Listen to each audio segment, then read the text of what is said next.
ठीक शीत दिन सरी सरी आसुव आ खरा दिन पाखे पाखे आसुव से समय समस्ते बड़ी पकई था। आपण मैंने ए वर्ष सब कौ बड़ी पकई निहाती लिखिए। आपण मैंने तो सब बेले बिरीर बड़ी पकाउथिबे किंतु थरे मुग बड़ी बनातु देखिए आपन को बहुत ही स्वाद लगे। आपन को खाली रे भाजी खाई परिबे, साग भजा पकई पारिबे, तरकारी रे पकई पारिबे। नमस्कार, ओडिया बहु रोसई को आपण मानकु बहुत बहुत स्वागत। एडी देखंतु मु 1.5 कप पाखापाखी मुग डाली नहीं जाइछि। आपण जेतिकी बनैबे सेतिकी नहीं पारिबे। आउ ए बड़ी मु आर वर्ष भी पकईली तो मो पाखे किछिटा स्टोर अच्छी तेणुक मु बेसी बनौनी बास आपण मान सहित सेयार करने अल्प बनईली।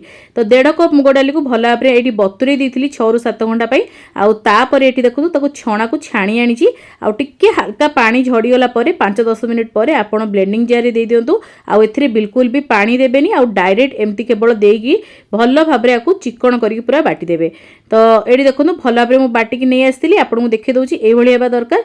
तापर आम आपको गोटे बड़ जगह को काढ़ीदबा जमीक आम जो थे फेणई पार भल से माने मिसई पार सेमतिया जगह गोटे काढ़ी नेबे। तापर ये फ्लेवर पाई मु जीरा दे दीची गोटे स्पून, राशि 2 स्पून दे दीची। तापर ये मु चिली फ्लेक्स दे दीची जद्वारा कि टेस्ट बहुत बढ़िया आसीबो। आपण जदि किछि न देबाकू भी चाहउछन्ती सेमिति भी खाली प्लेन बनै परिबे किंतु लूण ऐड करिवेनी जेहेतु आमे पूरा वर्ष जाय स्टोर करिवे लूण ऐड करिवेनी।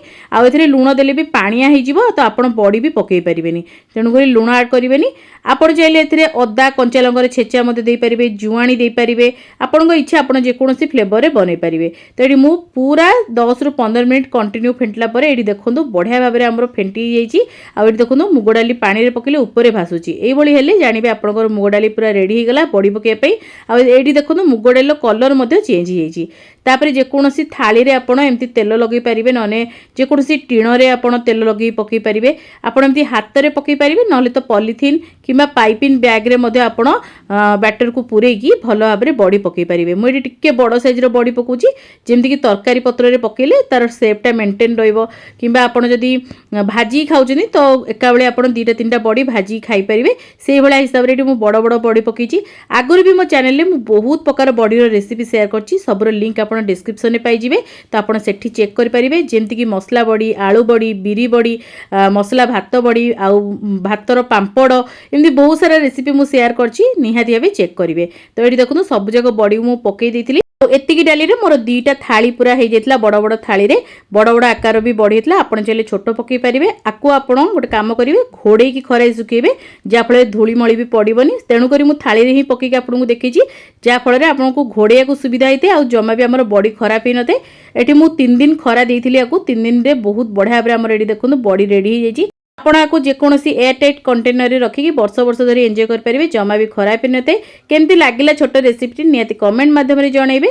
भल लागिथिले लाइक करिवे, शेयर करिवे, चैनल ले नुआ थिले सब्सक्राइब करिया को जमाई भूलिबेनी। साइड थिया बेल आइकन को प्रेस करिवे ता द्वारा आपण माने मोर एमती भल भल रेसिपी गुडी आगु देखि परिबे। फेसबुक पेज रे देखुथिले पेज को फॉलो करिया को बिल्कुल भूलिबेनी। सेठी मध्ये लाइक शेयर करिवे, कमेंट माध्यम रे आपण को मतामत को शेयर करिवे। एजाय जदी मोर इंस्टाग्राम पेज को फॉलो करनांती नियति बे फॉलो करनियंतु। सेठी मध्ये म आपण मान पे बहुत ही बढ़िया बढ़िया जिनस पोस्ट करते। जदि किछि नुआ रेसिपी देखिया चाहते कमेंट माध्यम रे जणाइबे मु निश्चिंत आनिया को चेष्टा करिवि। आगु को ओडिया बहु एमती बहुत सारा बढ़िया बढ़िया रेसिपी सब आपण मान पे नेकी आसीबो। तो आज पई एतिकी। जय श्री जगन्नाथ।